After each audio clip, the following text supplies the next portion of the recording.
नारायणं नमस्कृत्य नरं चैव नरोत्तमं देवीं सरस्वतीं व्यासं ततो जयोमुदीरये।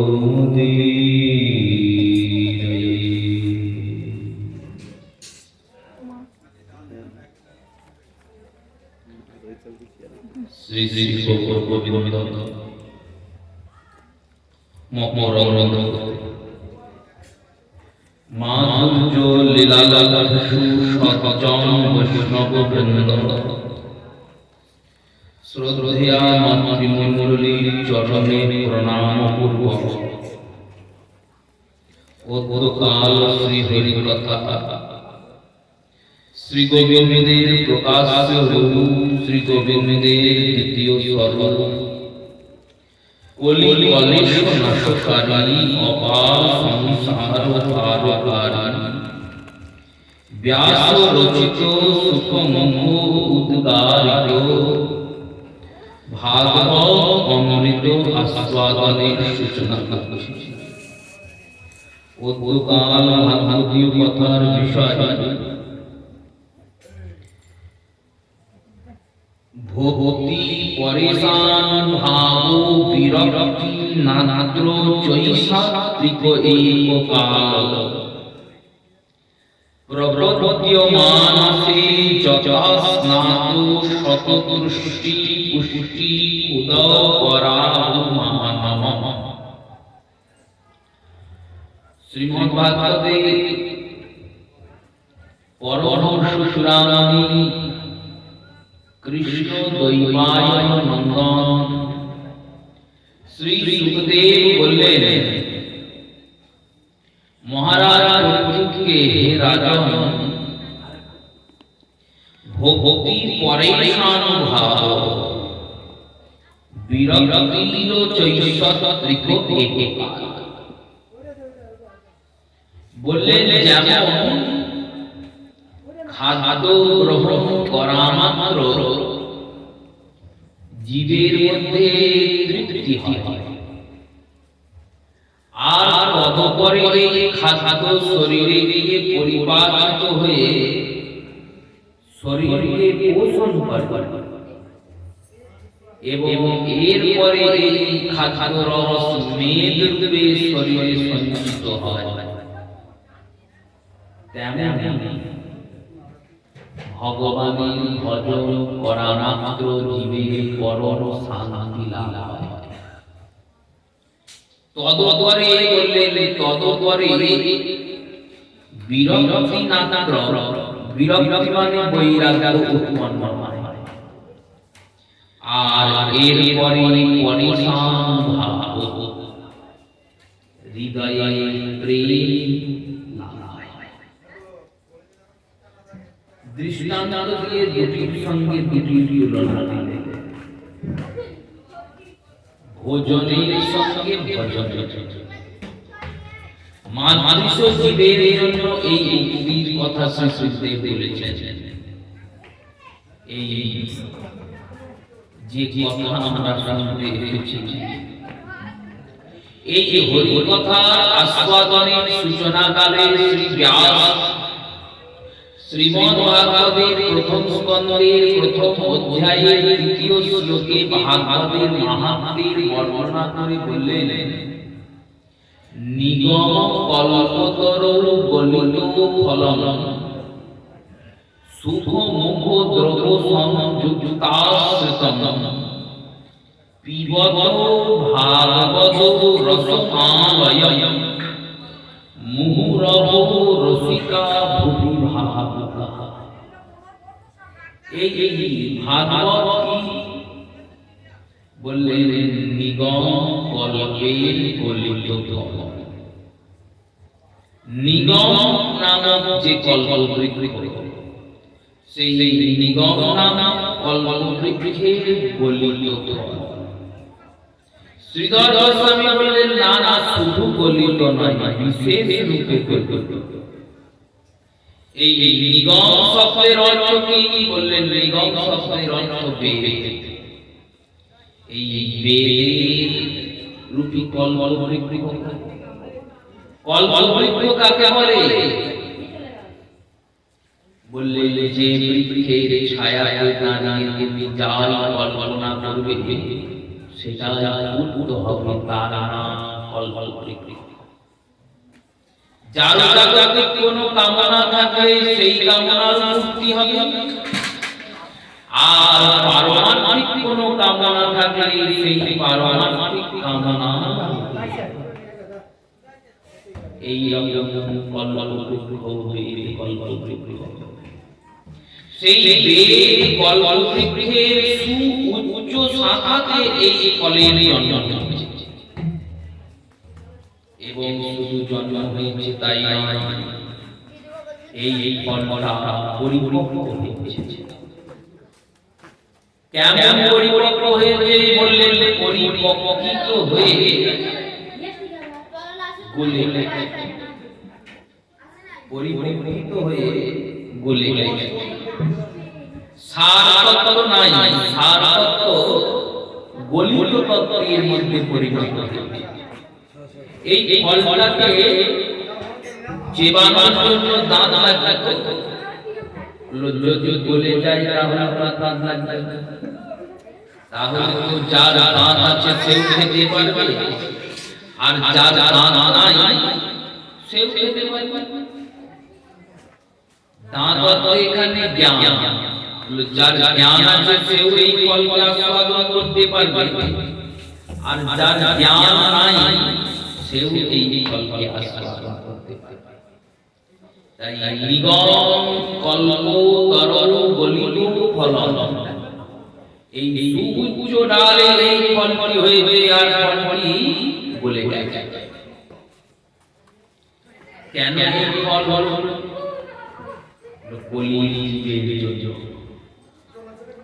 এই ফলটা পাকতে অনেক দিন সময় লেগেছে, ফলে কিন্তু সঙ্গে সঙ্গে পাকবে না। এই ফলটা সেই সত্যযুগ থেকে এর পুঞ্জাক্ষ কণির উৎপন্নতা, কণিটা উৎপন্ন হয়েছে সত্যযুগে। ওই শ্রী ভগবান নারায়ণ প্রথম এই ফলের বীজটা ব্রহ্মা থেকে চতুশ্লোকে ভাগ করে। অহমেও সর্বাত্রে আদি শ্লোকে এই ব্রহ্মাকে প্রথম ভাগ দিলেন। ব্রহ্মাকে দিলেন কেন? ব্রহ্মা ভগবানের কাছে প্রার্থনা করলেন। শ্রীমদ্ ভাগবতের তৃতীয় স্কন্ধে এই আস্বাদন সুখদেব বলছেন, শোনো পরীক্ষিত, যখন ব্রহ্মা সৃজিত হলেন, সৃজিত হওয়ার পরে ব্রহ্মাকে ভগবান নির্দেশ করলেন, আজ্ঞা করলেন। কি আজ্ঞা দিলেন? বললেন, শোনো, তুমি জগতের সৃজন করো, জগৎকে সৃষ্টি করো। ব্রহ্মা বললেন, প্রভু সৃষ্টি যে করব, কি করে করব? কোন জিনিস যদি সামনে থাকে তাকে দেখে আরেকটা জিনিস তৈরি করা যায়, কিন্তু কোন জিনিস নাই, কিছুই নাই, মহাশূন্য, সেখানে কি করে আমি সৃজন কার্য করব? করলেন। বায়ু পুরাণ আদি পুরাণের প্রাপ্তি হয়। ব্রহ্মা অনেকবার সৃষ্টি করলেন, কিন্তু কোন সৃষ্টি এত সুন্দর হলো না যে সৃষ্টিকে গ্রহণ করা যায়। নিজেই তৈরি করছেন, নিজেই ভাঙছেন, সৃষ্টি করতে পারছেন। শেষমেশ ভগবানের শরণাগত হলেন। কি করে আমি সৃষ্টি করব? আমার পক্ষ মধ্যে তো সৃষ্টির প্রেরণাই থাকে না। সুন্দর সৃষ্টি করতে গেলে সুন্দর ব্যক্তির প্রয়োজন হয়, সবাই সৃষ্টি করতে পারে না। কি করে সৃজন হবে? ভগবান বললেন, বেশ, আমি তোমাকে 4টি শ্লোক বলছি, যখন এই 4টি শ্লোককে তুমি মন্থন করবে, তখন মন্থন মানে বারবার মনে মনে এই শ্লোকটাকে বলতে হয়। হরিকথার আস্বাদন করে চলে গেলাম, আসা যাওয়া হলো মা, কোনো কাজ হলো না। সে আসা যাওয়া করেও যা হলো, আসা যাওয়া না করেও তাই হলো। যারা কৃষ্ণ কথায় এলেন, কৃষ্ণ কথাকে নিয়ে যেতে পারলেন না, তাদের কৃষ্ণ কথায় আসা যাওয়া সারা। কৃষ্ণ কথায় গেলে কৃষ্ণ কথাকে হৃদয়ে নিয়ে যেতে হয়। অতি সুসাবধানের সহিত কর্ণরন্ধ্রকে উন্মোচিত করে কানটাকে খুলে মনোপটে কথাটাকে ধরে নিয়ে আসতে হয়। কেউ কেউ তর্ক দিয়ে বললেন, আমি পারলাম না। কেন? আমার মনে আত্মা উপলব্ধি করেছেন, নিজেরা আত্মা উপলব্ধি করে দেখবেন তো আপনার কি সত্যি কথা মনে থাকে না? কেউ কেউ সামান্য তর্ক দিয়ে বলবেন, হ্যাঁ গো, আমার কথা মনে থাকে না। তাহলে পরশুদিন দিয়ে তোরদিন দিয়ে 1 মাস আগে ওই যে ব্যক্তিটা আপনাকে একটা অমুক ব্যক্তির নিন্দা করলো, সেটা কি করে আমরা মনে থাকলো? কি করে মনে থাকলো? ওই মনটা দিয়ে তো মনে থাকলো, এই কথাটা মনে থাকলো না কেন? বলো, ওই নিন্দাতে আমার আগ্রহ আছে, কথাটা আগ্রহ নয়। যদি কথাতে আগ্রহ থাকে না, তাহলে কথা মনে থাকবে। যদি নিন্দায় আগ্রহ থাকে, তাহলে নিন্দা মনে থাকবে। যদি সমালোচনায় আগ্রহ থাকে, সমালোচনা মনে থাকবে। যদি প্রশংসায় আগ্রহ থাকে, প্রশংসা মনে থাকবে। যার যেখানে আগ্রহ, তার সেটাই মনে থাকে। যার যেখানে আগ্রহ নাই, সেটা মনে থাকে না। আর এই মনে না থাকাটা বিশাল বাহাদুরির কথা নয়, এটা তো খারাপ কথা। আমি কৃষ্ণের কথাই যাচ্ছি, অথচ কথাকে নিয়ে আসতে পারছি না। আমি বৃন্দাবনে গেলাম, অথচ গিয়ে অসুস্থ হয়ে পড়লাম, দর্শন করতে পারলাম না। ধামে গিয়ে কিছু তো দেখতে হবে, একদিন এক বেলা এক মুহূর্ত তো দেখতে হবে। বা গেলাম, গিয়ে ভালো জায়গায় ঘর পেলাম, ভালো থাকার জায়গা পেলাম, ভালো খাট পেলাম, আর মনে আনন্দে বৃন্দাবনে গিয়ে ঘুরলাম। 7 দিন পর কেউ জিজ্ঞাসা করলো, হ্যাঁ গো, করে দেখতে দেখতে কে বাবা ওসব ঘুরতে যাবে, আমি মনে আনন্দে দেখতে গেছি। এটা কি কোনো জ্ঞানের কথা? হলে তো লোকের কথা। ধামে গিয়ে ধাম দর্শন করলো, ঘুমিয়েছে। সেই কৃষ্ণ কথায় গিয়ে সদা চিত্তিত বসে থাকতে হয়। আর যেটাকে নিয়ে আসলাম, আপনাকে বারবার মনে মনে মন্থন করতে হয়। জীবনে ভজনকে বৃদ্ধি করানোর জন্য আজীবন কৃষ্ণ কথা শুনতে হবে না। কৃষ্ণ কথার কোনো একটা বাক্য মানুষকে ভজনে রত করতে পারে, কিছু করতে হবে না। অষ্টদশ শতনামে মঙ্গলাচরণে শ্লোকগুলো বারবার নিজের মনে মনে পড়ো, তাহলেই জ্ঞান হয়ে যাবে। আর কিছু করতে হবে না। বেদ বিদ্যা শাস্ত্র মোটা মোটা বই পড়তে হবে না, গ্রন্থ তৈরি করতে হবে না। অত সহজ করে নরোত্তম দাস ঠাকুর বললেন, কৃষ্ণ ভক্তিভাব করে সংসারে আই বৃথা মায়ায় মগ্ন হয়ে বৃক্ষ সঙ্গ হইনি, ফল রূপে পুত্র কন্যা ডাল ভাঙি পড়ে, কাল রূপে পৃথিবীতে ভাষা করে। এগুলো বড় পড়লে করার পর এগুলোকে মন দিয়ে ভেবে কি বলছেন, কি বলতে চাইছেন, সেটাকে অনুভূতি করো যে এটা বলতে চাইছেন। সত্যি কৃষ্ণ ভজনা করার জন্য সংসারে এসেছি, ভজনা করলাম না, ওই করতে তো পারলাম না। ব্রহ্মা বলছেন, প্রভু আমার মধ্যে সৃষ্টি অহংকার চলে আসে। ভগবান বললেন এই অহংকার আসবে না কেন? আমি যেটা বললাম এটা সবসময় মনে মনে চলবে। ব্রহ্মা চলতে লাগলেন, বুঝতে লাগলেন, স্মরণ করতে লাগলেন। আর একটা নির্দেশ দিলেন, কোন যোগ্য ব্যক্তিকে পাবে, যিনি যোগ্য, যিনি অধিকারী তিনি নয়, অধিকারী তো একজন আসবে, অধিকারীর মধ্যে যিনি যোগ্য, সেই যোগ্য ব্যক্তিকে এই আমি যেটা তোমায় দিলাম সেটা তাকে দিও। যে কথাটা তোমাকে দিলাম সেই কথাটা তুমি তাকে দিও। ব্রহ্মার অনেক পুত্র সনাতন, সনত কুমার, সানন্দ, এই 14 সনত ব্রহ্মার পুত্র। বশিষ্ঠ ব্রহ্মার পুত্র, পুলস্ত্য ব্রহ্মার পুত্র, এনারা সব ব্রহ্মার পুত্র। মরীচি ব্রহ্মার পুত্র, কর্দম ঋষি ব্রহ্মার পুত্র। প্রত্যেকেই ভজনশীল, প্রত্যেকেই জ্ঞানী, প্রত্যেকেই যোগী, প্রত্যেকেই অধিকারী। কিন্তু ব্রহ্মা এদের কাউকে এই কৃষ্ণ কথা দিলেন না। কেন দিলেন না? বললেন কেন দেবেন? এরা সবাই জ্ঞানী, ভক্ত নয়। ভক্ত ছাড়া যে এ কথা পাচন হবে না। ভক্ত বুঝবো কি করে? ভক্ত বুঝতে গেলে মহাপ্রভু বলেছেন চারটে জিনিস দেখে ভক্তকে বুঝতে পারবে। ত্রিনাদুপি সুনিচে লোটরূপি সহিষ্ণু নামানি নামানদে কীর্তনীয় সদা। এই চতুর্থ যে গুণাবলী কীর্তনীয় সদা হরি, যিনি সদা হরি কীর্তন করছেন, যার নাম আছে, যার নিতাইয়ের নাম, গৌরের নাম, রাধারানীর নাম, গোবিন্দের নাম, মহামন্ত্র নাম আছে।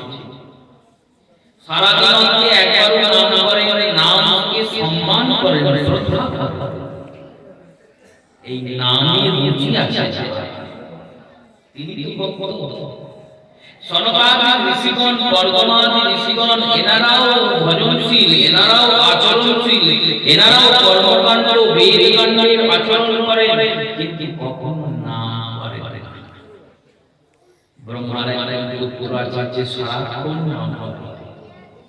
এই সারাক্ষণ নারায়ণ নারায়ণ নারায়ণ নাম করে যায়। এই নারায়ণ নামকারী নারদকে এই ভাগবত দিলেন। বীজটা সেই সত্য যুগে এসেছে, সত্য থেকে ত্রেতা, ত্রেতা থেকে দাপরের শেষ লগ্ন। এই ভাগবত এখন পৃথিবীতে এলেন না। ওই নারদ দেবকে আমাদের দেশে তিনি চিন্তা করলেন আমি তো পেলাম, কিন্তু এই ভাগবত জ্ঞানকে, এই ভাগবত প্রেম বন্যাকে, এই পঞ্চম পুরুষার্থ প্রেমকে জগতে যাবে নিয়ে যাব, কার মাধ্যমে নিয়ে যাব? তাকে দিতে হবে এই প্রেমিক। এই প্রেমিকে দিতে হবে। প্রেমিকে দেওয়ার জন্য খুঁজতে লাগলেন কাকা। ধ্রুব আছে, নারদের শিষ্য সত্য যুগের ভক্ত। বললেন ধ্রুব সত্য যুগের ভক্ত, কিন্তু এনার মধ্যে সেই প্রেমের পরিপক্কতা নাই। তিনি শান্ত রসের। প্রহ্লাদ সত্য যুগের ভক্ত, এনার মধ্যে সেই পরিপক্কতা নাই। বাল্মীকি এনার সম্পর্ক দেবর্ষি নারদ বললেন, সঙ্গ করলেন, কিন্তু এনার মধ্যে জ্ঞান পরিপক্কতা আছে, প্রেম পরিপক্কতা। অবশেষে সরস্বতী নদীর তীরে দেখতে পেলেন এক শিষ্যকে, যিনি বৃদ্ধ অবস্থায় বসে আছেন, বিশাল আকর্ষিত হয়ে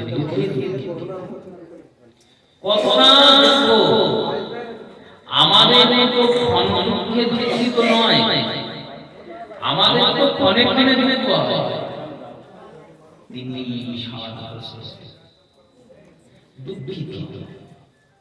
আমাদের মতো সংসারে কিছু হারিয়েছে বলে কাঁদছেন না, আমাদের মতো সংসারে কিছু পাননি বলে কাঁদছেন না। আমাদের তো কান্নার একটি কারণ, হয় কিছু হারিয়েছি আর না হলে কিছু পাই, না পেলেও কান্না আর কিছু হারালেও কান্না।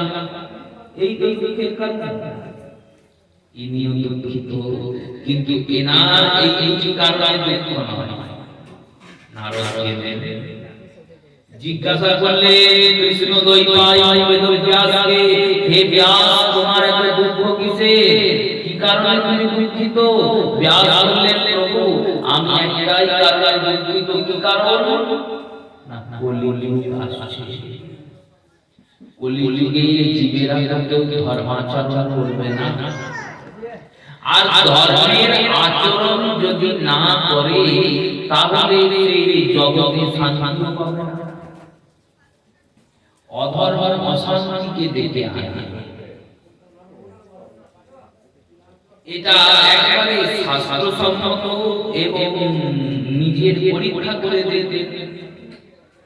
যেখানে যেখানে অশান্তি আছে তার পিছনে কোথাও না কোথাও অধর্ম বা অনাচার বা শাস্ত্র বিরুদ্ধ কোন আচার কোন না কোন শাস্ত্র বিরুদ্ধ আচার অধর্ম অনাচারকে দেখে আমি অনাচার অনাচারী করে আর অনাচারী হওয়ার পরে অশান্তি দুঃখে সেদিন সেভাবে আমি শান্তিতে থাকবো, বাইরে থেকে মনে হয় কিন্তু ভিতরটা অশান্তিতে করে কি হবে। এরা কেউ ধর্ম আচরণ করেই না, করবেই না, এরা কেউ কৃষ্ণ ভজনা করে। ধর্ম আচরণ মানে কৃষ্ণের ভজন। অন্যান্য ধর্মের আচরণ যে করছে যারা করছে সেই ধর্ম আচরণের দ্বারা তারা পুত্র বন্ধনকে মুক্ত হয়ে পুত্র বন্ধন মুক্ত হয়ে বৃহৎ বন্ধনে, ক্ষুদ্র বন্ধনে ছিল, ক্ষুদ্র বন্ধনে মুক্তি হয়ে বৃহৎ আরেকটা বন্ধনে পড়বে।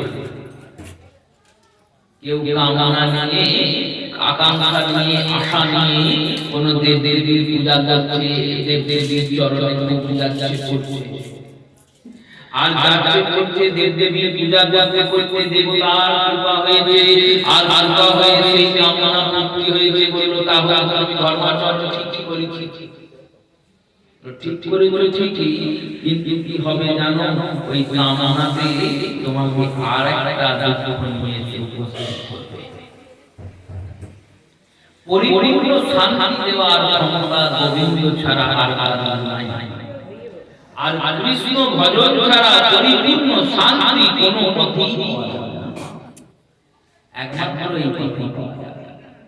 আর কৃষ্ণ ভজন করে না, কেন করে না বললো কেউ কেউ ভয় করে না, আর বললো কেউ কেউ লোভে করে না। কৃষ্ণ ভজন করতে গেলে অনেক বিধি নিষেধ, এই পথ ভোগের পথ নয়, ত্যাগের পথ। ত্যাগ করতে কি মানুষ চায়? চায় না, এটা তো নিয়মের বাইরে। আবার এই পথে দেখবেন অনেকে আছেন উপরে উপরে দেখাচ্ছেন আমি ত্যাগ করছি, কিন্তু ভিতরে ভোগ করছেন। তাদের দ্বারা অনুপ্রাণিত হয়ে অনুসরণিত হয়ে আমরাও এই পথে অবলম্বন করছি। কোন গুরুদেব কোন আচরণ করছেন, শিষ্যরা বলছেন আমার গুরুদেব দেবতার সেবা করতেন, তাহলে আমি কেন করতে পারবো না? তিনি করতেন তুমি তাই করবে? আরে তিনি তো অত নাম করেছেন, অত জপ করেছেন, সর্বোপরি তুমি তার কাছে শিষ্যত্ব নিয়েছো, দীক্ষা নিয়েছো, আশ্রয় নিয়েছো। তিনি যা করেন তুমি যদি তাই করো তাহলে তো তুমি আর আমি এক আসনে আলোকিত হয়ে গেলে। তিনি আর তুমি যদি এক আচরণে আচরিত হও তাহলে তোমার আসন আর গুরুর আসন তো এক হয়ে গেল। তাহলে তুমি তো গুরুদেবের বিচার করতে লাগলে, গুরুদেবের সমান হয়ে গেলে, তাহলে কি করে হবে? গুরুদেব যা করেন তুমি তোমার আচরণ করো। তুমি তোমার আশ্রয় করিছো, তুমি তোমার ভজন করিছো।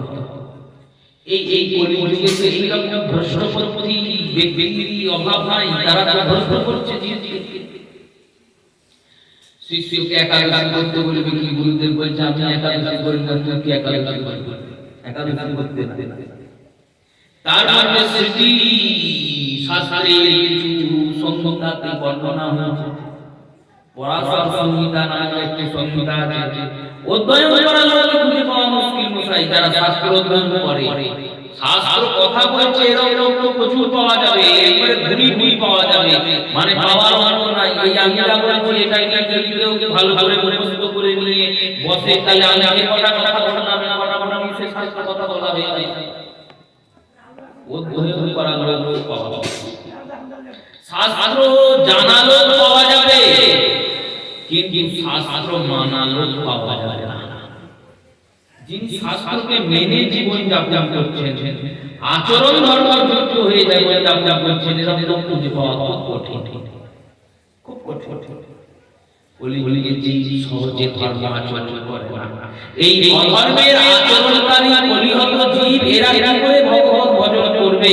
কৃষ্ণ দৈবায় বুঝতে পারলেন। তাই আমি সাধু দেখুন, এই কারণে তারা ভগবানের একটা প্রিয়। কেন প্রিয়? ভগবান বলছেন দেখো, তোমরা তো শুধু নিজের কথা ভাবো, নিজের পরিবারের নিজের আত্মীয়দের কি করে কল্যাণ হবে এই চিন্তা করো, আর ব্যাসের মতো ভক্ত তারা গোটা জগতের কি করে কল্যাণ হবে চিন্তা করে। কেন করে? তারা জানেন এই গোটা জগৎটাই আমার পরিবার, আমি তো চলে যাব পার হয়ে, আমার পিছনে যারা আছে তারা কি করে পার হবে? শ্রী গুরুদেব হরি কথা পরিবেশন করছেন, আচরণ শেখাচ্ছেন, আচরণ করাচ্ছেন, সেবা করাচ্ছেন, বড় বড় হাতে ধরে টেনে টেনে নিয়ে গিয়ে কেন করাচ্ছেন? তার সেবা করানোর জন্য বললেন না, যাতে তুমি সেবা শিখতে পারো, যাতে তোমার কল্যাণ হয়, যাতে তোমার কল্যাণ হয়। গুরুপাদ পদকে আশ্রয় করা কত সোজা নয়, শ্রী গুরু চরণ আশ্রয় করা কতটা সোজা নয়। এক শিষ্য গিয়েছেন এক সিদ্ধ মহাত্মার কাছে দীক্ষা নিতে। সিদ্ধ মহাত্মার কাছে গিয়ে বলছেন বাবা দীক্ষা নেব। এবার তিনি সিদ্ধ, চারিদিকে তার খ্যাতি, আর তার যদি শিষ্য হওয়া যায় তাহলে আমার মনে কি আমি অন্যজনের শিষ্য। এই এক যদি ধরুন এখানে কোন মহাত্মা স্বরূপ রামদাস বাবাজি, তার মন্ত্র শিষ্য এসে উপস্থিত হয়, যিনি ওনার কাছ থেকে মন্ত্র নিয়েছেন, তাহলে তার কাছে কত হবে, তাকে কত সম্মান করা হবে, তাকে আমরা কত আদর করব, আপ্যায়ন করব। কেন? নাকি রামদাস বাবাজি মন্ত্র দিয়েছেন, উনি তাকে সচক্ষে দর্শন করেছেন, তার অঙ্গস্পর্শ করেছেন। এই রকম ওই মহাত্মার দর্শন করেছেন বলে বলে মহাত্মা হয়ে গেছেন। সিদ্ধ মন্ত্রের যারা সাধুগণ তাদের দেখতে আশ্রিত হয়, তাহলে তার খ্যাতি প্রচুর। শিষ্যত্ব নিতে হবে, দীক্ষা নিতে হবে বলে লিখছেন গুরুদেবের কাছে। এবার শিষ্যজন যারা, তারা তো আর আমাদের শিষ্য করে করে বেড়ায় না, শিষ্য করতেই হবে, শিষ্য না করলে আমার হবে না, শিষ্য না করলে হবে। তারা ভালো করে বাঁচিয়ে শিষ্য করে, কারণ আমি যাকে আমার ভজন নিয়ে গ্রহণ দেব, সে ব্যক্তি সেটাকে গ্রহণ করার যোগ্য হতে হবে। এবার তিনি বলেছেন শোনো বাবা, তুমি শিষ্য হবে, তার জন্য সেবা করতে হবে। শিষ্য শব্দের দুটি অর্থ হয়, একটি অর্থ হলো শাসনে যিনি থাকেন, শাসনে যিনি থাকেন, তার শাসনে, গুরুদেবের শাসনে, শাস্ত্রের শাসনে। আর দ্বিতীয় বলেন, দ্বিতীয় যিনি সেবা করায় তিনি শিষ্য। এই দুটো থাকতে হবে শিষ্যের মধ্যে, মূল গুণ এই দুটো। শিষ্যকে বললেন এক কাজ করো, আমার এই বাগানে কত ফুল গাছ লাগিয়েছি, সেই ফুল গাছগুলোতে প্রতিদিন গঙ্গা থেকে এই মাটির কলসিটা নেবে, কলসিটা নিয়ে গঙ্গা থেকে গিয়ে জল আনবে, আর জল এনে জলে সিঞ্চন করে ফুল গাছগুলোকে জল দেবে। কতদিন দেবো? দিতে তো থাকো। এটা তোমার প্রথম কাজ। দীক্ষা হলেন আগে যাও তো সেবা করো, তারপর বেশি রাধারানী চাইবে দীক্ষা হইলে। এবার জল দেয়, প্রতিদিন গঙ্গায় যায়, জল নিয়ে আসে, জল দেয়। আবার দ্বিতীয় দিন এই কাজ, তৃতীয় দিন এই কাজ। 15 দিন পেরিয়ে গিয়ে ভাবছি কবে দীক্ষা দেবে, 1 মাস পেরিয়ে গিয়েছে কবে দেবে, 2 মাস, 3 মাস, 4 মাস। দীক্ষার কোনো মনস্থ নাই, কোনো আত্মীয় বাচ্চাও নাই গুরুদেবের। 1 বছর পার হয়ে গেছে, এবার ধৈর্য হয়ে গেছে, ভাবছি দীক্ষা দেবে। খুব রাগ হচ্ছে, ভাবছেন কি করবো, শ্রী গুরুদেব তো দীক্ষা দেবে না। এই কলসিটাই যত নষ্ট গোনা, এটাই ভেঙে দেবো। কলসিটাকে ভাঙতে যাচ্ছেন, কলসিটা বলছেন আমাকে ভেঙো না, কলসিটা বলছে আমাকে ভেঙো না। বলছে কি বলছে কথা বললেন, আমি বলছি আমি এই মাটির কলসি, বলছে আমাকে ভেঙো না। তোমার রাগ হয়েছে, তোমার ধৈর্য চ্যুতি হয়েছে, তুমি শ্রী গুরুদেবের ক্রোধ হয়েছে, তুমি চলে যাও, তোমাকে সেবা করতে হবে না, কিন্তু আমার সেবা থেকে বঞ্চিত করো না। শিষ্য খানিকখানি থমকেছে, বসেছে। কলসিকে বলছেন তুমি কথা বলতে পারো? বললেন হ্যাঁ গো পারি। আমার তো কোনো মূল্য ছিল না। কলসি বলছেন শোনো, আমার তো কোনো মূল্য ছিল না। আমার জন্ম হয়েছে কোথায় জানো? বলো কোথায়? না পৃথিবীর বুকে। একটা মাটি হয়ে আমি জন্মেছিলাম, পৃথিবীর উপরেই পড়েছিলাম। কতজনা পাই করে মারিয়ে চলে যেত, কেউ তাকিয়েও দেখবে না। হঠাৎ একটা চাষি গেল আর একটা কোদাল দিয়ে আমার মুখে জোরে আঘাত করল, আর আঘাত করে আমাকে আমার মাটির যে জন্মস্থান থেকে দিলেন, মাটিটাকে আর তুলে নিয়ে মাথায় ঝুড়িতে করে মাথায় করে বাড়ি। আমি ভাবলাম আমার মতো সৌভাগ্য, আমাকে মাথায় করে নিয়ে এই মাথায় করে নিয়ে ফেললো। ফেলার পর বলো সেখানে দেখলাম আমার মতো আর আমার ভাই অনেকে পড়ে আছে, অনেক জায়গায় মাথা জল হয়ে আছে। কিছুদিন পরে তাতে জলের ছিটা যাবে, জলের ছিটা দেওয়াতে আমি বলে গেছি, মাটি বলে যাবে। এবার ওই কুমোর ওই পায়ে করে করে আমার চটকাতে লাগলো, দোলতে লাগলো। সে দোলেই যায়, দোলেই যায়, দোলেই যায়, দোলেই যায়। যত দোলছে তত কাঁকড় বেরোচ্ছে, যত দোলছে তত কাঁকড় বেরোচ্ছে।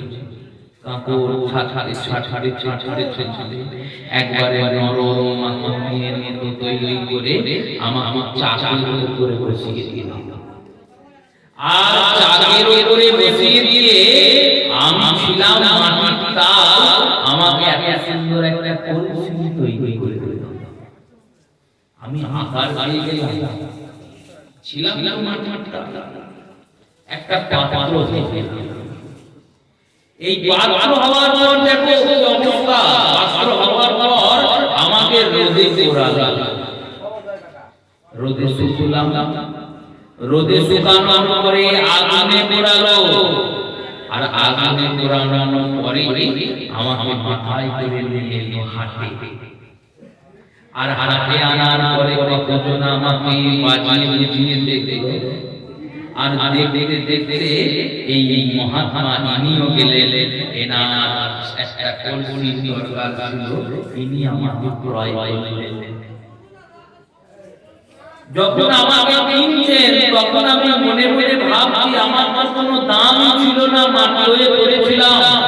ওই কুমোর যদি আমায় তুলে না নিয়ে যেত ওই কুমোর যদি আমাকে তুলে নিয়ে গিয়ে কলসি না তৈরি করতো তাহলে তো আমার কোনো দাম হতো না।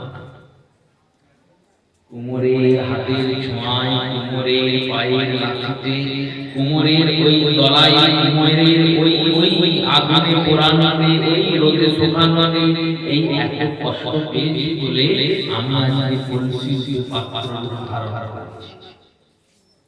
আর আমার কোন ধর্ম পাল্টিয়ে গেছে, যখন পাল্টিয়েছে জানো, আমি যখন মাটি ছিলাম না তখন জল বললে গলে যেতাম, আর এখন আমি কলসি হয়ে গিয়েছি, পুড়ে গিয়েছি, পোড়া মাটি হয়ে গেছি, তো এখন যত জলই পড়ুক আমি কিন্তু বলবো না, জল আমার মধ্যে দাঁড়িয়ে আছে।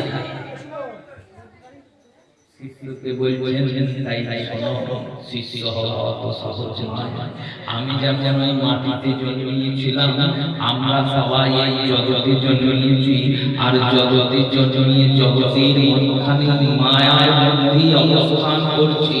কোনো দিন স্বয়ং নিতাই তার গুরু ধরে আসেন, আর গুরু ধরে এসে আমাকে হাত ধরে জগৎ থেকে টেনে নিয়ে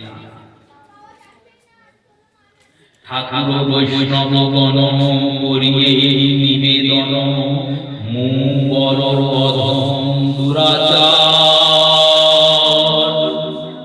আর মরিয়া বিষয় বিষে দিবানিশি ইয়াসে কেশো ধরি কর মোরে পার, কেশ ধরি কর মোরে পার, কেশ ধরে পার করো, আমাকে ভবকূপ থেকে উদ্ধার করো। জীব নিস্তার লাগি নন্দ সুত হরি, ভুবনে আস্থান গুরুর রূপ ধরি, সেই গুরুর রূপ ধরে ভগবান স্বয়ং গোবিন্দ গুরুর রূপ ধরে এলেন। অদ্ভুত যাহা প্রকাশ, প্রকাশটা কেমন বলেন? অদ্ভুত।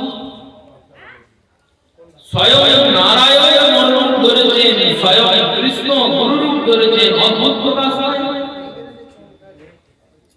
জয় জয় শ্রী গুরু প্রেম কল্পতরু, কেমন তিনি বললেন কল্পতরু, কেমন কল্পতরু বললেন? কিন্তু ওই দেবলোকে যে কল্পতরু আছে সে কল্পতরু নন, সেই রকম কল্পতরু নন। দেবলোকে এক কল্পতরু আছে, যেখানে আপনি যা চাইবে তাই পাবে, কিন্তু কৃষ্ণকে পাবে না। ইনি ওই যা চাইবে তাই দেবে না, ইনি কি দেবে বললেন? প্রেম কল্পতরু, প্রেম কৃষ্ণ প্রেম দান কৃষ্ণ। সেই গুরুদেব আমাকে সংসার থেকে তুলে নিয়ে গেলেন, আর তুলে নিয়ে গিয়ে বললেন, তুলে নিয়ে গিয়ে কখনো তিনি সুন্দর শাস্ত্রীয় বাক্য দ্বারা জলের ছিটা দিতেন, আবার কখনো শাসন বাক্য দিয়ে আমার হৃদয়ে যে কাঁকরগুলো আছে, যে মলিনতাগুলো আছে, যে দোষগুলো আমার মধ্যে লুকিয়ে বসে আছে, সেই দোষগুলো সরাচ্ছে। কখনো বৈরাগ্যের আগুনে আমাকে পোড়াচ্ছেন, কখনো বিরহের তাপে আমাকে শুকাচ্ছেন, আর এই করে করে আমাকে কৃষ্ণ ভক্তি রসপাত্র পরিণত করছেন। এমন করে পাত্র করে দিয়েছেন তৈরি, যে এতদিন যে মায়াকে আমি নড়ে যেতাম, ভুলে যেতাম, চলে যেতাম, যে সংসার, যে মায়া অন্ধকার আমাকে ভুলিয়ে দিত, সেই মায়া অন্ধকার আর আমাকে টলাতে পারে না। যেমন কলসি যখন পুড়ে যায় আর জল তাকে গলাতে পারে না, তেমন যখন ভক্ত প্রেম প্রাপ্তি করে ফেলে তখন আর মায়া তার উপর ক্রিয়া করে না, তখন মায়া তার শত্রু থাকে না, বন্ধু হয়ে যায়। আর যতদিন তুমি কৃষ্ণ প্রেম পাও ততদিন মায়া তোমার শত্রু, মায়া তোমাকে ভয় থেকে ছিল করার চেষ্টা করবে। যখন দেখবে আর মায়া সরাতে পারছে না, তখন মায়া বন্ধ হয়ে যায়। সেই শ্রী গুরুদেবের মহিমা, সেই শিষ্যের মহিমা। কলসি বলছেন, তাই আমাকে কৃষ্ণ সেবা থেকে বঞ্চিত করো না, কৃষ্ণ সেবা। সেই শিষ্যের মতো শিষ্য কৃষ্ণ দ্বৈপায়ন যিনি চিন্তা করছেন জগতের মানুষের কি করে কল্যাণ হবে, শ্রী নারদ বললেন, শোনো ব্যাস, আমি তোমাকে একটা ফল দিচ্ছি, এই পরিপক্ক ফলটাকে তুমি রাখো। ওই চতুশ্লোকী ভাগবত যা ভগবান দিলেন ব্রহ্মাকে, ব্রহ্মা দিলেন নারদকে, নারদ দিলেন ব্যাসকে। ব্যাস সেই ভাগবত গ্রহণ করলেন, এই বিস্তার করলেন, ফলটা পরিপক্ক হয়ে গেছে, তো পেকে গেছে, এই পেকে গেছে বলে মত ছড়িয়ে গেছে চারিদিকে, চারিদিকে গন্ধ ছড়িয়ে গেছে। কেমন গন্ধ? বললেন সুমধুর গন্ধ। 18,000 যোগীর একটা মালা লাগলেন, গোবিন্দের গলায় পরাবেন বলে 18,000 শ্লোকরূপী পুষ্প দিয়ে ভক্তি সূত্রে প্রেমবন্ধনে প্রেমমালা গাঁথলেন। এই প্রেমমালাটা গাঁথতে নিয়ে বসে আছে। মালা গাঁথতেছেন, পরাতে পারছেন না কেন? বললেন, দেখো আমরা মালা গাঁথতে পারি, কিন্তু গোবিন্দকে পরাতে পারি না। গোবিন্দকে পরাতে গেলে একজন পুরোহিত চাই, পূজক চাই, যিনি গর্ভমন্দিরে আছেন, তার হাতে কি আমরা মালাটা দেবো, তিনি গোবিন্দের গলায় পরাবেন। ব্যাস ভাবছেন, আমি এই মালাটা গাঁথতে তো পারি, এই ভাগবতের রচনা তো আমি করে দিয়েছি, কিন্তু ভাগবতকে বিবরণ আমি করতে পারবো না। তাই কি করবে? বললেন সূক্ষ্ম ভদ্রক সংযুক্তাশ্রিতম, এই উঁচু ফলটা, এই ফলটা সুখদেবের চঞ্চুতে পুষ্পিত হলো। সুখদেব গোস্বামী পাদের চঞ্চু এর মধ্যে মিশ্রিত হলো, ওই হৃদয়ের যে প্রেমটা ছিল সেই প্রেমটা মিশ্রিত। দুই ভাইয়ের মধ্যে ঝগড়া হচ্ছে, দুই ভাই হয়তো গাছ থেকে পেয়ারা পেরেছে, আর বড় ভাই হয়তো যদি ছোট ভাইকে একটা দাগ ধরা পেয়ারা দিয়েছে। ছোট ভাই মাকে বলছে, দেখো মা, দাদা আমাকে এই পেয়ারাটা দিয়েছে। মা দেখে বলছে, দাদা অজান্তে ভালো ভাই কেন? বলল, দেখ ওই যে পেয়ারাটা খাচ্ছিস সেটা সামান্য পিপি, আর ও যেটা তোকে দিয়েছে সেই পেয়ারাটা কেমন জানে? বলল, কেমন না, পাখিতে খাওয়া পাখি মিষ্টি ফল খায়, তিতো ফল পাখি খায় না। যে ফলের গায়ে পাখির ঠোঁটের দাগ আছে সেই ফলটা সুনিশ্চিত মিষ্ট, কারণ ওরা বুঝতে পারে কোনটা মিষ্টি ফল। মিষ্ট ফলে পাখি তার নদীকে স্পর্শ করা, আর যেটাকে পাখি খায় সেটা মিষ্টি হয়ে যায়। এই পাখিতে খাওয়া, যে পাখিতে খাওয়া নয়, স্বয়ং গোলকের সুখ পাখি, যিনি রাধা রানীর চরণে বসে বসে রাধা গোবিন্দের গীত গেয়েছেন, সেই শ্রীমতীর অতি প্রিয় পাখি, তাকে রাধা রানী বলেছেন, তুমি এখানে যেমন আমাদের গুণগীত গাইলে, তেমনি তুমি এই গুণগীত গিয়ে পৃথিবীর বুকে এসো, আর পৃথিবীর বুকে গিয়ে পৃথিবীর লোকেদের শোনাও। সেই পরমহংস সপুরাম যিশু এই সুখকে প্রেরণ করেছেন। কোথায় এসেছেন তিনি? বললেন, আগে ভাগবত বলতে গেলে আগে শুনতে হয়, আগে শ্রোতা হতে হয়, কারণ নবধা ভক্তির প্রথম অঙ্গ হলো শ্রবণ, তারপরে কীর্তন। আগে শোনো, তারপর বলবেন। সুখদেব বললেন, আগে গিয়ে তুমি শোনো। শ্রী সুখদেব বললেন, কোথায় শুনবো? বললেন, তোমাকে আমি এক জায়গায় পাঠাচ্ছি, সেখানে গিয়ে শোনো। অমরনাথের গুহাতে পাঠালেন। সুখদেব এসে অমরনাথের গুহাতে বিম্ব রূপে, অন্য রূপে অবস্থান করছেন। স্বয়ং মহাদেব গিয়েছেন দেবী পার্বতীকে নিয়ে অমরনাথের গুহাতে হরিকথা পরিবেশন করতে। এবার দেখুন, এই কথা শুনছেন দেবী পার্বতী। দেবীকে বলেছেন, শোনো দেবী, আমি এই ভাগবত কথা আস্বাদন করাবো, শ্রবণ করাবো, কিন্তু আমি নয়ন মোদন করে চোখ বুজে যা লীলা তাতে কোথায় শোনাবো। গোবিন্দের যে লীলা আমার হৃদয়ে প্রকট হবে, আমি সেই লীলাই তোমাদের আস্বাদন করাবো। তুমি সেই লীলা আস্বাদন করছো কি করছো না কি করে বলবো? তাই মাঝে মধ্যে একবার করে হরি ধ্বনি দেবে। হরি কথা একবার করে হরি ধ্বনি দেওয়া হয় না? নিতাই এই হরি ধ্বনি কেন দেওয়া হয়? ওই মহাদেব শিখিয়েছে একবার করে হরি ধ্বনি কি হবে তাতে? বলে যারা মধ্যে তারা জেগে যাবে। কেউ কেউ বসে ঘুমাচ্ছে, আর কেউ কেউ মন দিয়ে ঘুমাচ্ছে, কেউ কেউ দেহ দিয়ে ঘুমাচ্ছে। সত্যি করে ঘুমাচ্ছে, ঘুমা ক্ষতি নাই, ঘুমটা তো পায় না। কৃষ্ণ কথায় ঘুমটাও তো পাচ্ছে, এই ঘুমটা পাচ্ছে ঘুমা। আর কেউ কেউ বসে আছে কিন্তু তার মনটা ঘুমাচ্ছে। এই দুই ঘুমন্ত ব্যক্তি ওই হরি ধ্বনিতে জেগে যায়। পার্বতীকে বলছেন তুমি হরি ধ্বনি দিও, আমি বুঝবো যে তুমি জেগে আছো। কারণ এত দামি প্রসাদ অকারণে কি ব্যয় করা যায়? যদি খুব দামি প্রসাদ হয় তাহলে অপচয় হয়ে গায়ে লাগবে না? প্রচুর দামি প্রসাদের আয়োজন হয়েছে, এই 50 টাকা দিয়ে রসগোল্লা চমচমের আয়োজন হয়েছে, আর সেগুলো যদি ফেলতে হয় ওই খেতে আসে কি করবে? অপচয় হয়ে খুব গায়ে ওই প্রসাদটা কিছুক্ষণ পর মলবর্ষণে মলে পরিণত হয়ে দেহ থেকে বেরিয়ে যাবে। ও প্রসাদ আমি সঙ্গে করে নিয়ে যেতে পারবে না। তুমি হালুয়া খাও, পালুয়া খাও, মৎস্যবে বসে খিচুড়ি খাও, আর পাশে কোটো নিয়ে এসো, কোটোতে খিচুড়িটা ভরে নিয়ে যেতে পারবে। সেটা কতক্ষণ নিয়ে যেতে পারবে? একবেলার খাবার পারবে, তারপর তো আবার খিদে লাগবে রে বাবা। আর যদি কৃষ্ণ কথা প্রসাদ একবার হৃদয়ে ভরে নিয়ে যেতে পারো তাহলে ইহজগতেও আনন্দ হবে আর পরজগতেও আনন্দ হবে। ওই কথা তোমার দোকানে নেই।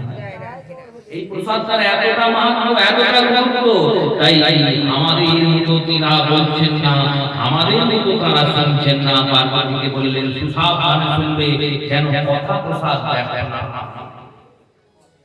শোনাচ্ছেন মহাদেব, শুনছেন সুখদেব গোস্বামী পাদ ওই বিম্ব রূপে, অন্ধ রূপে, দেহের ভিতরে ভ্রম সবে মাত্র ভূম রূপে পরিস্ফুটন হয়েছে, তিনিও শুনছেন। রাধা রানী জানেন এখানে লীলা হবে, পাঠিয়েছেন ওনার কাছে। দেবী শুনতে শুনতে ঘুমিয়ে গেছেন। হরিধ্বনি কিন্তু বন্ধ নাই, হরিধ্বনি হচ্ছে। কেউ একজন হরি হরি হরি হরি। মহাদেব ভাগবত পার্বতী বলেছেন সম্পূর্ণ ভাগবত মহাদেবের কাছে শুনতে শুনতে চোখটা যখন খুললেন মহাদেব, চোখ খুলে দেখলেন দেবী তো ঘুমাচ্ছে। তাহলে এই প্রসাদটা কে নিয়ে চুরি করে? এটা তো দেবীর জন্যই উৎপন্ন হয়েছে আমার মন থেকে। আমি এই কৃষ্ণ কথাকে তো চট করে কাউকে দেবো না বলে নিজের কাছে রেখে দিয়েছিলাম। দেবীর কাছে দেবো বলে অমরনাথের এই শান্ত গুহার মধ্যে এসে আমি আর দেবী বসেছি একান্তে কৃষ্ণ কথা আলাপ করব বলে কৃষ্ণ কথার বিতরণ হচ্ছে। সেই বিতরিত কৃষ্ণ কথা চুরি করে কে খেলে? নিশ্চয়ই চোরের কোনো বন্ধন হবে। সেই তো চোর, চোরের মধ্যে অগ্রগণ্য যিনি, দুকুলো প্রগকুলে প্রসিদ্ধ হতকুলো চোর নবনীত চোর মান চোর চিত চোর পাপ তাপ সন্তাপ চোর বন্দে কৃষ্ণ নয়ন নন্দন নন্দন চোর নাম অগ্রগণ্য। সেই চোরেদের যিনি অগ্রগণ্য, সেই কৃষ্ণের কোনো সাঙ্গ পাঙ্গ হবে। কারণ চোরের বন্ধু চোরি হয়। দেখলেন দিব্য দৃষ্টি দিয়ে দেখলেন একটি সুখ পাখি, টিয়া পাখি ডিম, সেই ডিমের ভিতরে যে বসে আছে সে এই গোটা কথাটা সাজাচ্ছে। যার জন্য কথার বিতরণ হলো তিনি পেলেন না, যার জন্য হলো না তিনি পেলেন। একেই বলে কৃপা। যার উদ্দেশ্যে বিতরণ তিনি পেলেন না, তিনি ধরতে পারলেন না, কিন্তু যিনি ধরার কথা নয় তিনি ধরতে পারলেন। মহাদেব বললেন তোমাকে তো রাখা যাবে না, তোমাকে তো এখানে রক্ষা করা যাবে না, ছুটলে তাকে বধ করবেন। কারণ অমর কথা জেনে গেছে টিয়া পাখির বাচ্চা। আরে টিয়া পাখির একটা স্বভাব আছে, যে যা শুনে তাই বলে। এই কৃষ্ণ কথা শুনেছে, এবার সবাই মিলে কৃষ্ণ কথা বলে। আর সবাই মিলে যদি কৃষ্ণ কথা দিতে লাগে, বলতে লাগে, কৃষ্ণ কথার প্রচার করতে লাগে, তাহলে সবাই কৃষ্ণ ভক্ত হয়ে যাবে। যদি সবাই কৃষ্ণ ভক্ত হয়ে যায়, তাহলে সবাই মুক্ত হয়ে যাবে। তাহলে এই কলিযুগ চলবে না। মহাদেব সুখদেব ব্যাসের পত্নীর গর্ভে সুখদেব লুকায়িত হলেন। ব্যাসের বাপ্রসাদে সুখদেব অবতীর্ণ হলেন। ব্যাস মহাদেবকে গিয়ে বললেন, প্রভু যা হয়েছে কৃষ্ণের ইচ্ছায় হয়েছে। ইনি তো কেউ সাধারণ নন, ওই গোলক থেকে রাধা পাঠিয়েছেন এনাকে ভুলোকে। তাই ব্যাস লিখলেন, নিগম কল্পতরু কলিতরু ফলন সুখমুখ দ্রব সংস্তাশ্রিতম। সুখদেবের এই হৃদয়স্থ প্রেম, সুখদেবের এই মুখ দিয়ে যখন এই কথাটা বেরিয়েছে, এই কৃষ্ণ কথাটা বেরিয়েছে, তখন তার হৃদয়ে যে প্রেমটা আছে, সেটা এই ভাগবত অমৃতে আরো মিশে আরো মধুর করেছে। মধুরকে মধুরতর, মধুরতরকে মধুরতমতে পরিণত করেছে। এই কথা কি করে গ্রহণ করব? শুনে বললেন, না না, শুনলে হবে না। এই হরি কথা শোনার কথা নয়, তাহলে না কি বত ভাগবত শ্রবণ করলেন না, শ্রুত ভাগবত বললেন, না না, শুনলে তুমি ভুলে যেতে পারো। পান করে না, কি করে পান করব? দেখো, আমরা ভাবি শুধু মুখ দিয়েই আমরা পান করতে পারি। মুখ দিয়ে পান হয় শুধু তা নয়, নয়ন দিয়েও পান হয়, কর্ণ দিয়েও পান হয়। এই কর্ণ দিয়ে কি করে পান হয়? কর্ণ দিয়ে কৃষ্ণ কথাকে মনের মধ্যে ধরে রাখার নাম কৃষ্ণ কথা পান। এই কৃষ্ণ কথাকে কর্ণ দিয়ে পান করো, কান দিয়ে পান করো, আর পান করে বলল, পান করে হৃদয়ে রেখে দাও। শ্রুত বললেন কেন? বললেন, দেখো, যদি কান দিয়ে শোনো, তাহলে এই কান দিয়ে শুনলে ও কান দিয়ে বেরিয়ে চলে যেতে পারে।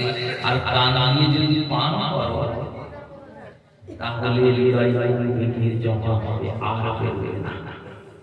মুখ দিয়ে পান করলেও হতো, বলল না না, মুখ দিয়ে যেটা পান করবে সেটা তো কিছুক্ষণ পর শরীর থেকে বেরিয়ে যাবে।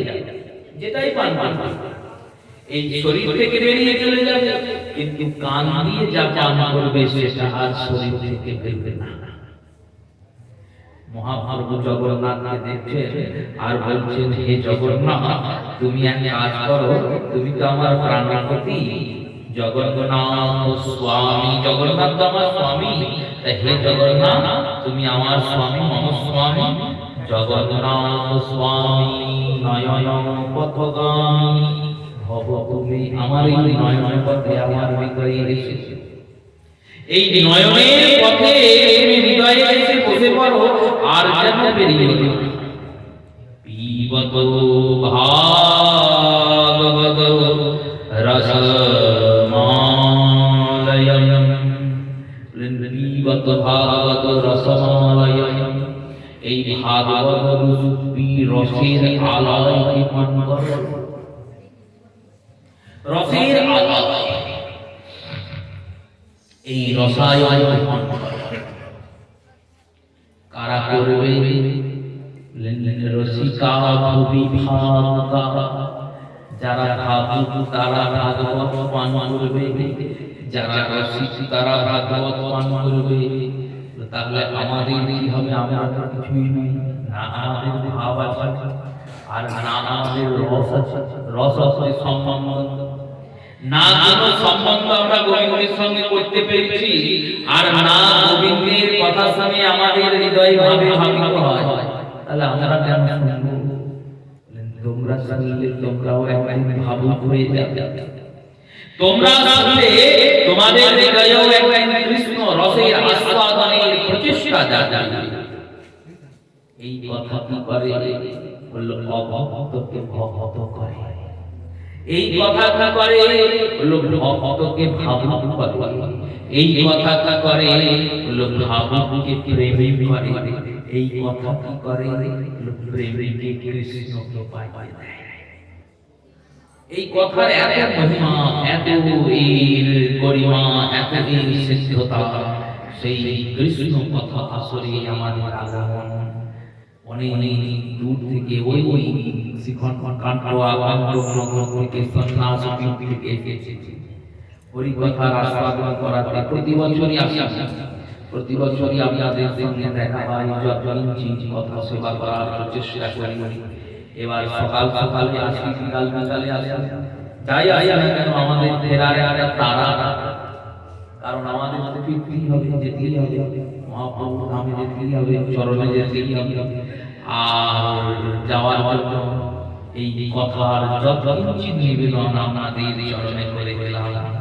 যেভাবে এই কথার আগমন হলো, সেইভাবে এই অমূল্য কৃষ্ণ কথা শুনে নিজের মর্মকে, হৃদয়কে, মনকে, প্রাণকে সার্থক করে হা কৃষ্ণ প্রাণ কৃষ্ণ বলে, হা গৌর প্রাণ গৌর বলে, হা নিতাই নিতাই বলে ওই চরণে যেতে পারি।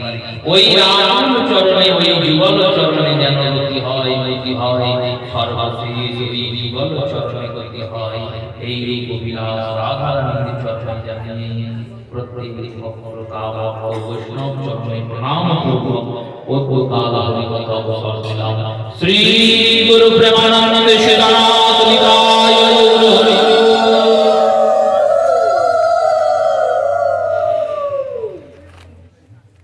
জয় জয় রাধে কৃষ্ণ গোবিন্দ, জয় জয় রাধে কৃষ্ণ গোবিন্দ, রাধে গোবিন্দ, রাধে গোবিন্দ, রাধে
Jai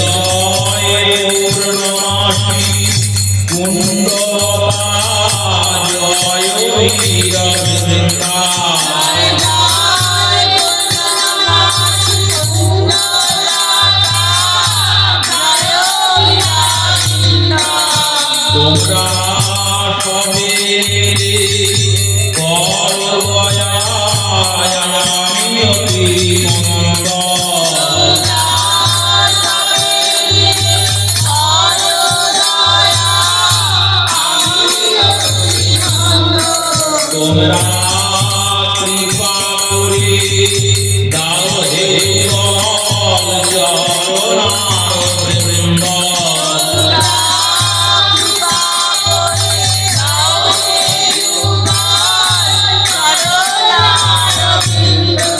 যেন আকুল প্রাণে গাইতে পারি জয় রাধে গোবিন্দ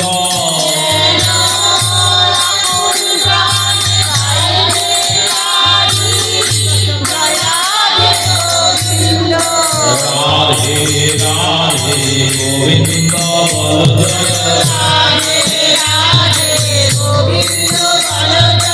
রাধে জয় বৃন্দাবন বিলাসিনী রাধে জয়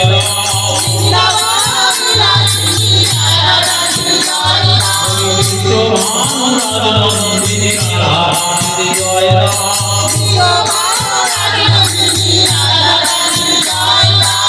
মহাভারতী রাধে জয়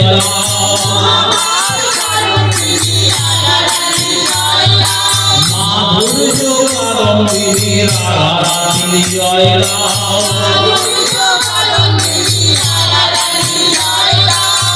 রাধরস বিলাসিনী রাধে জয়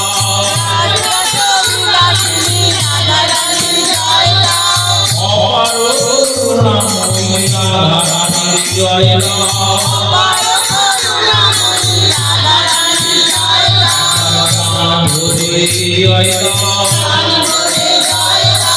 রাধে